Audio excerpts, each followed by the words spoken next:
Je ne sais pas comment expliquer cette étrange lettre écrite à la main que j'ai reçue la semaine dernière. Pour vous mettre en contexte, ma famille et moi sommes restés chez mes parents pendant 3 mois car j'ai eu des problèmes de santé. La semaine passée, ma mère m'a dit que j'avais reçu une lettre par la poste et je pouvais voir par sa voix qu'elle était intriguée. Il était étrange que je reçoive du courrier à son adresse, car il n'y vivait que depuis 2 ans et je n'y ai jamais habité en permanence. Je suis descendu pour aller la voir et elle m'a tendu cette lettre écrite qui m'était adressée, mais en utilisant mon nom de jeune fille. Je suis marié depuis plus de 10 ans et mon nom est maintenant nettement différent. Il s'agissait d'une lettre envoyée par une prénommée Lena Richard. Je ne connaissais personne avec ce nom. Je répète que mes parents ne possédaient pas cette maison quand je portais mon nom de jeune fille. On s'est alors évidemment très intéressé de voir le contenu de cette enveloppe. Je l'ai alors ouvert et j'ai ensuite déplié une note écrite à la main sur du papier de cahier ligné. La lettre était très personnelle. Je ne vais donc pas toute vous la lire, mais elle décrivait en détail mes problèmes de santé et expliquait que cette personne de Lena Richard se souciait profondément de moi et priait pour que je guérisse. Elle écrivait ça comme si nous étions les meilleurs amis du monde. Toutefois, comme mentionné, je ne connaissais personne sous le nom de Lena Richard. Au bas de la lettre, elle a signé son nom avec un PS pour l'appeler à tout moment. Je croyais que j'avais reçu cette lettre par erreur, mais la précision de mon état de santé ainsi que mon nom complet dans la lettre confirmait qu'il s'agissait bel et bien d'une lettre pour moi. Ma mère et moi étions tellement confuses et inquiètes de savoir qui était cette personne que j'ai décidé d'appeler le numéro au bas de la lettre. Une femme a ensuite décroché et j'ai demandé pour parler avec Lena Richard. La femme a fait une pause, puis a soupiré. C'est ensuite qu'elle m'a expliqué que sa mère, Lena Richard, est décédée il y a 1 an et demi. Je me suis senti coupable. Je me suis alors excusé, et lorsque j'étais sur le point de raccrocher, plus confuse que jamais, la femme à l'autre bout du fil m'a demandé pourquoi j'appelais pour sa mère sur son téléphone portable. Je ne savais pas trop quoi dire, alors je me suis contenté de lui expliquer que j'avais reçu une lettre de sa mère qui mentionnait ce numéro de téléphone pour la rejoindre. La femme à l'autre bout du fil est restée silencieuse pendant un moment. C'est alors qu'elle m'a répondu que ce numéro de téléphone portable, elle ne l'a que depuis 6 mois, bien après la mort de sa mère. Je me suis alors excusé à nouveau, et sans savoir quoi répondre, je lui ai dit qu'il doit alors s'agir d'une erreur, et j'ai raccroché. Ma mère et moi étions tellement troublés et intrigués par cette histoire que nous avions décidé de chercher l'adresse sur Google. Nous avons par la suite réalisé, à notre surprise des plus mystérieuses et angoissantes, que l'adresse mentionnée sur la lettre était en fait l'adresse d'un cimetière. Le cimetière se situait dans une ville auquel affichait le même code postal que celui auquel j'ai rejoint le téléphone mobile de la femme précédemment.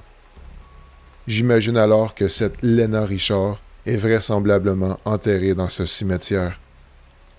Je n'ai toujours aucune idée qui est Lena Richard, et j'ai l'impression que cette histoire va me tracasser pour le restant de ma vie.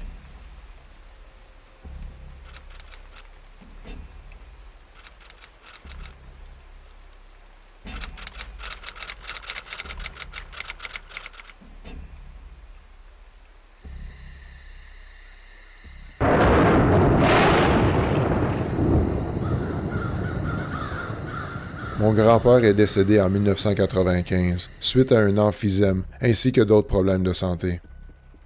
Il avait une 60aine d'années et nous a quittés prématurément alors qu'il avait beaucoup de personnes qui l'aimaient et dépendaient de lui, y compris de nombreux petits-enfants. Je n'avais que 4 ans à l'époque de sa mort, et je ne me souviens pas de grand-chose de cette période de ma vie, mais je me souviens très bien de ses funérailles. J'étais dans un salon funéraire qui a plusieurs salles et de nombreux couloirs dans le bâtiment. Je me souviens que j'étais là à l'extérieur de son salon, et je l'ai vu à travers la pièce, et nous nous sommes regardés, droit dans les yeux. Je me suis alors approché de lui. Après tout, c'était mon grand-père, et j'étais si jeune à l'époque que je n'avais pas vraiment réalisé qu'il était décédé. Après l'avoir rejoint, nous nous sommes tenus la main et avons marché dans le couloir. Il semblait y avoir personne d'autre que nous deux dans le bâtiment. Je ne me souviens pas de toute notre conversation, mais je me rappelle lui avoir montré la section du lounge, car c'était mon endroit préféré, avec tous les snacks et les distributeurs automatiques. Alors que nous nous approchions de l'endroit où on s'est rencontrés dans le salon, nous nous sommes arrêtés et il m'a dit « Michel, je dois y aller maintenant. » Et il avait disparu, tout bonnement, laissant littéralement ma main vide dans les airs. Je vois encore ma main vide et je me souviens du choc que ça m'a fait. Je sais que j'étais très jeune et qu'il est possible que cette histoire, avec le temps, a été créée par mon imagination. Mais la partie qui me laisse croire qu'il s'agissait réellement d'une expérience vécue et qu'il s'agissait de quelque chose dont ma grand-mère, ma tante et ma mère se souviennent bien et dont elles se sont préoccupées pendant des années, c'est que lorsque je me suis approché du cercueil ouvert, ma mère m'a pris dans ses bras. J'ai vu mon grand-père, là, couché et en paix. Confus, c'est là que j'ai demandé sans relâche pourquoi grand-père était couché dans le cercueil. Ma mère me dit en pleurant, et je m'en souviens clairement. « Michel, chéri, grand-papa est mort. Il est parti au ciel et ne reviendra pas. » J'étais incrédule et je disais « Non, non, non, je viens de le voir, il est dehors. » Après cela, je me souviens que nous pleurions tous ensemble, mais rien de plus. Je n'en ai jamais parlé jusqu'à l'âge de 12 ou 13 ans. J'étais alors avec ma grand-mère, et sa santé était chancelante à ce moment-là. J'ai beaucoup réfléchi au fait qu'elle était dans cet état, et qu'elle avait des souvenirs de mon expérience aux funérailles. J'ai fini par craquer, et j'ai décidé de parler en détail de cette expérience à ma famille, et ce dont je me souvenais de cette journée-là. Encore une fois, nous avons tous pleuré, et ils n'arrivaient pas à croire que je me souvenais de tout ça, ou que j'avais gardé cette histoire pendant toutes ces années d'enfance. D'une certaine manière, ils ont pu solidifier les pensées que j'avais depuis ce moment, et que cette expérience vraisemblablement paranormale s'agissait d'un dernier adieu de l'un de mes êtres humains préférés. Ils avaient toujours trop peur de m'interroger à ce sujet, car ils se souvenaient tous que je leur avais dit que j'avais vu grand-papa cette journée-là.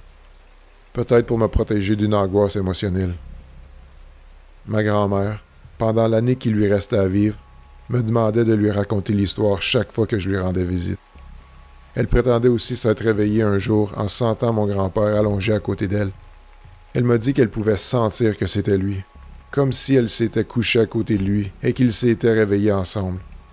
Elle ne l'avait jamais dit à personne avant que je ne partage mon histoire. C'est une histoire que je n'oublierai jamais.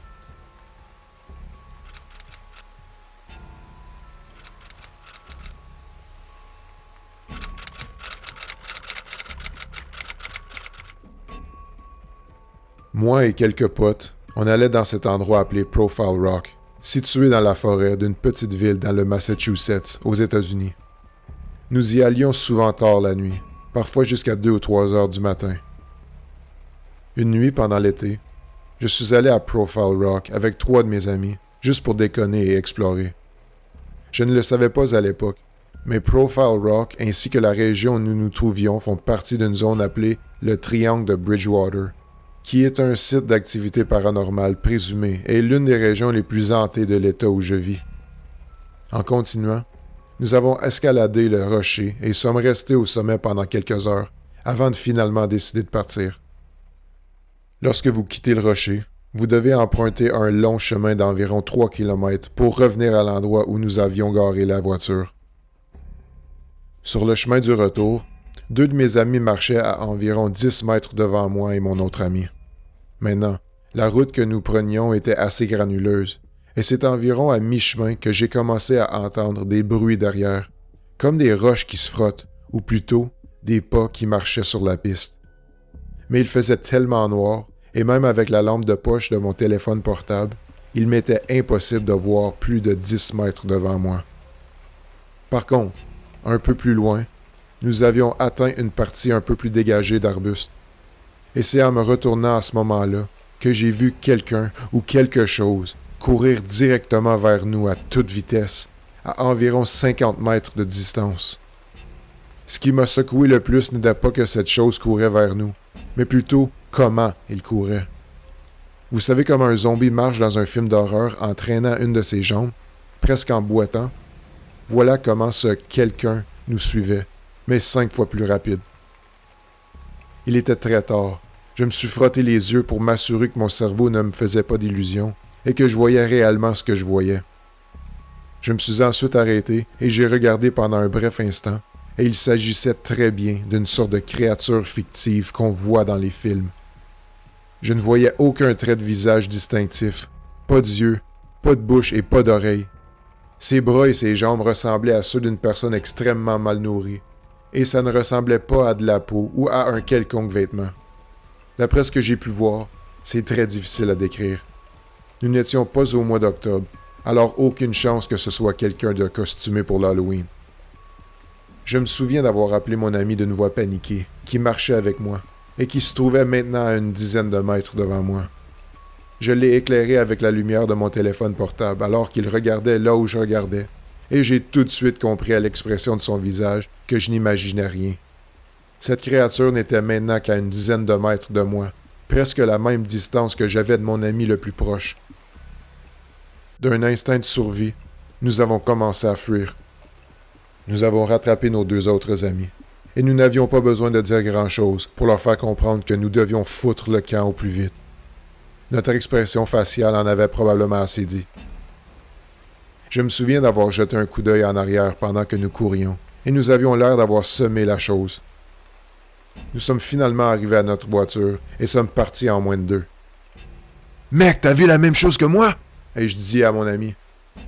Avec la description qu'il m'a donnée, c'est venu confirmer que je n'étais pas fou et qu'il s'agissait véritablement d'une personne ou d'une créature du style zombie. À ce stade, mes 2 autres amis étaient très sceptiques. Ils ont même commencé à croire que moi et mon ami avions manigancé le tout pour se moquer d'eux. Moi et mon ami sommes retournés tous les 2 quelques jours plus tard, mais nous avions tellement eu la trouille cette journée-là qu'il n'était pas question d'aller trop loin de la voiture, au cas où nous devions nous enfuir à toute vitesse. Cette fois-là, nous n'avons rien vu ni entendu. Bien sûr, nous ne saurons probablement jamais ce que c'était, qui c'était ou ce qu'il voulait. Mais une chose est sûre, c'est que les histoires d'horreur qu'on entend du Profile Rock me sont maintenant indéniables.